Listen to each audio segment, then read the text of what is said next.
Hey everyone, Jason here from Campaign Sauce Digital Marketing. Thank you so much for joining me for today's case study on driving leads and revenue with a chatbot.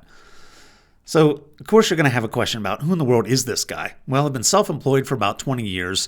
I started out doing coaching and consulting work many years ago, and lately I've moved into this space called RevOps, right? So if you're in the business-to-business space, you'll know that sales and digital marketing are starting to come together in one entity now. So I've been doing a lot of work in the RevOps space, also been doing a lot of work in the e-commerce space as well. My latest RevOps engagements have to do with migrating a company to Salesforce, which was a ton of fun. Also migrating a company over to HubSpot and helping them use that tool for their marketing. Also, I love email marketing. I love B2B email marketing especially, and I love doing online lead generation. So a few years back, I started my own online store, and I ran over 2,200 transactions in about 13 months and had a ball with that. And overall, whenever I wake up in the morning, my number one question is, how can I help you make money, have a bigger reach, have a bigger impact on the world? So recently, different projects that I've had inside the digital marketing space, I did implement a 30-plus email campaign for a client going into Black Friday, Cyber Monday. So that entire fourth quarter, we put 30 emails together plus SMS messaging. That was a ton. And I realized, hey, since I have that, why don't I just go ahead and build an overall workshop around that? So I do have an in-person workshop on that. And inside the RevOps space, more to the point here for today, I did implement a chatbot here. And I wanted to talk with you about that. We ended up capturing leads and driving some really good revenue for a client. So let's dive into today's case study. But for those of you who want to have more interaction with me, just go over to campaignsauce.com. You're going to want to look over there towards the right. You're going to end up seeing that chat feature, which is exactly what we're talking about today. And you can always reach out to me at jason@campaignsauce.com. All right, so for today's case study, again, driving leads and revenue with a chatbot. Okay, so overall, the business that I'm working with, they've been around for at least 20 some years, okay? They are in the B2B chemical space, okay? They have about 12 reps in the field, give or take. They really support a lot of businesses, frankly, west of the Mississippi, but they do have some clients east of the Mississippi as well.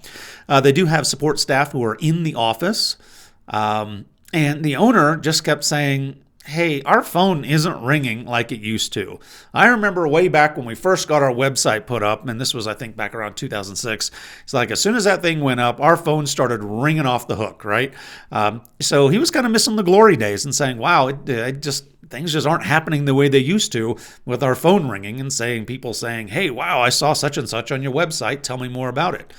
So anyways, we went back and just did some digging. And what we found out was as a percentage of incoming calls, what started happening over the years is that it just started taking that gradual downward slide. Like every year just kept getting a little bit lower and a little bit lower and a little bit lower until finally when we started this project a couple of years ago, really the phone calls were somewhere around 10-ish, maybe 15% on a good day of what they used to be. Okay, so again, then the question is, well, why? What's going on? Well, okay, it's competition. Things are shifting. Overall, business has changed since 2006, right? A great deal of B2B sales moved online. Now, this company was in pretty much a get in a car, go drive and see people model. And folks over at McKinsey who kind of know a thing or two about business consulting, ended up saying that, yeah, right around that time, there's just a considerable change had taken place by 2010. And now here we are 10 years after that, looking at implementing something like a chatbot. So you saw other companies kind of start dabbling with this, kind of the more progressive people were out there doing stuff, 2015, 2016, 2017, somewhere in that world, and now they're starting to become pretty commonplace.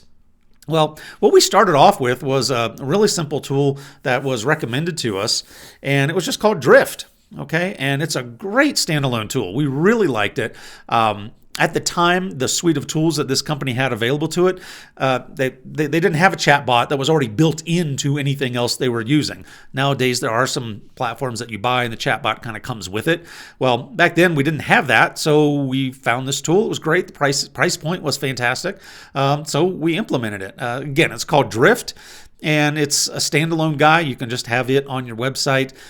Just grab a little piece of code, put it over there on your website. Your chatbot comes up. You can create chat flows and do branching. And like this example here says, hey, I need support. Well, if you need support, well, it's going to take you down a chain where you're answering more questions. Or I'm just looking around, or I have a question, right? So it allows for all kinds of branching. And we had a lot of fun with it. Plus, this one integrated with Salesforce. It did a decent job of integrating with Salesforce. Not the tightest integration I've ever seen, but overall it was pretty good. All right, so really our first iteration mentioned that we do have an internal staff person who was able to catch some of these online chats as they were coming in.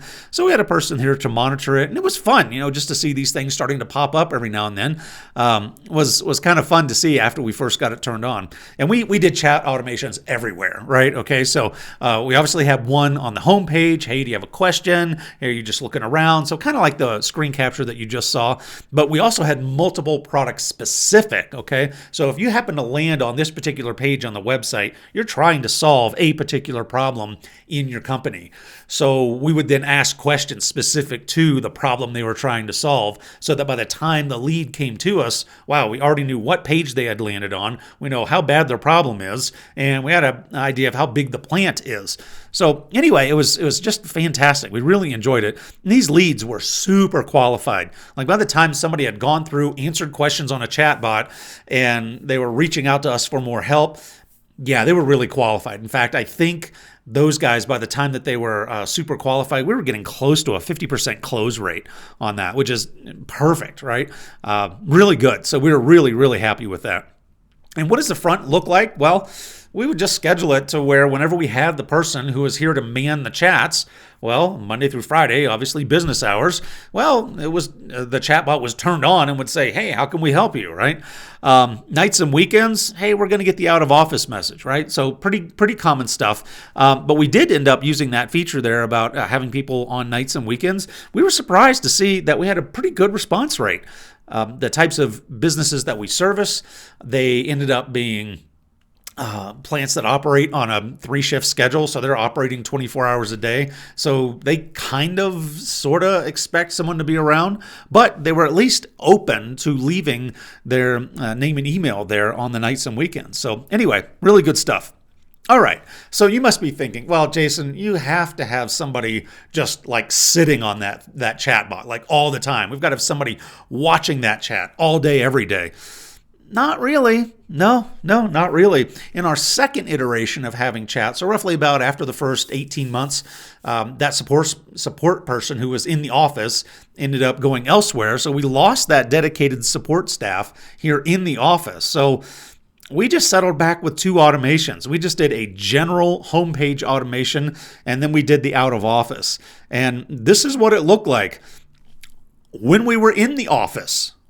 We're away right now, but hey, if you leave us your email address and phone number, we'll get back to you. All right. Now, what's interesting about this is that you might think, well, okay, during business hours you get this. Yeah, actually we do. During business hours we get this. And this has gone through a couple iterations since the screen capture was taken. Sometimes you'll see on these chatbots whenever they pop up, hey, we usually answer in 1 business day, or we usually get back to you in a couple hours, right? So if you start seeing that, we were basically taking advantage of that. And frankly, it worked surprisingly well. Now, what may just blow your mind here is that not having a dedicated staff member to just sit on this chat all day, every day, had no detrimental effect on our numbers. We did not see any decrease in numbers whatsoever. So that was pretty encouraging. And again, some of this may just have to do to the kind of industry that we are in, the industry that we were serving. So you might be, maybe if you're more of if you're aiming more towards direct to consumers, maybe they won't respond that quickly or that well to it. But these folks in a plant environment, I guess if you're up at 2 a.m., you don't always expect to always have somebody get back to you by 2:05, right? So yeah, anyways, it happened to work out for us, and I think a lot of that had to do with the industry that we were serving. All right, so let's get down and dirty here. In the first 6 months, we received over 60 qualified leads. So again, kind of ramping that phone call volume back up again, or at least replacing that phone call volume. And those 60 qualified leads were fantastic. They drove over $40,000 in revenue. Now that is revenue that this company would not have had. So each month, right, we're getting a deal or two that come in, and it was substantial. You know, whenever this company makes a sale, it's usually somewhere in the $3,000 to $5,000 range. So to have that money come in, just basically we wouldn't have had it because the phone wasn't ringing, but people are more and more adopting these chatbots, and they're now using them, right? So, you know, if you're ever wondering, these things are a pain in the neck, I don't like them, I don't know if I should put them, you know, on my site. Well, quite frankly, they work. I would definitely give it a try.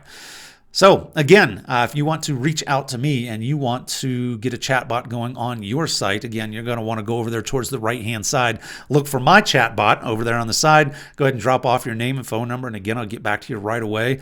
And if you're not already watching this on YouTube, man, go over to YouTube. We have other case studies that you can check out.